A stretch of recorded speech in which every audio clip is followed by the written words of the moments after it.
આ છે પાર્ટ 2. આપણે બાને ટાટા બાય બાય કરીને આવી ગયા પાર્લરમાં. મારે નથી કરવાનું, ધીવીબેન માટે આવ્યા છીએ.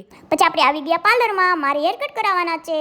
પછી આપણે આવી ગયા કિંજલ દીદીના પાર્લરમાં. આપણે દર વખતે હેર કટ કરાવવાના હોય ત્યારે આપણે અહીંયા આવી સીવી કાતર ચાલતી હતી ત્યારે તો મને ધક થતું હતું ક્યાંક વધુ ન કપાઈ જાય. અત્યાર સુધી તો આપણે નહોતા વધારતા, પણ જ્યારે પણ થોડાક કટ કરાવવાના હોય એટલે આપણે કિંજલ દીદીના પાર્લરમાં જ આવી. એટલે મેં વિચાર્યું અત્યારે તો મારા વાળ લોંગ થઈ ગયા છે, એટલે મેં વિચાર્યું કાંક નવું ટ્રાય કરીએ. ત્યારે જો મારા હેર કેટલા લોંગ થઈ ગયા છે, એટલા તો મેં કોઈ દિવસ નથી વધાર્યા. પહેલાં તો આપણે 2 ચોટલા લેતા હતા, એ લુકનું આપણે ટ્રાય કરી લીધું છે, પણ હવે જોવાનું છે કે આ લુક કેવું લાગે આપણા ઉપર. આ બધો વિડીયો શૂટ જેનું એ કર્યો છે. તમને ક્યાંક તો ક્યાંક મિરરમાં તો જેનું દેખાણું થશે હે ને ગાઈસ, તું જોકર લાગે છે ને?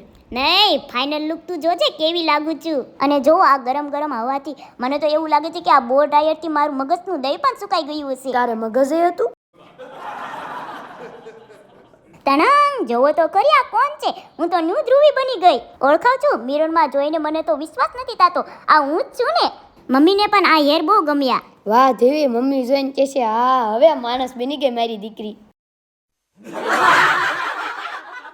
ગાઈસ, તમે આની વાતો કાંઈ નોટિસ ન કરતા, ખાલી તમે મને જોવો, હું કેટલી ક્યુટ લાગુ છું ને. તમારે બધાને હેર કટ કરાવવા હોય કે કાંઈક ફંક્શન માટે રેડી થવું હોય તો કિંજલ દીદીના પાર્લરમાં આવી જજો.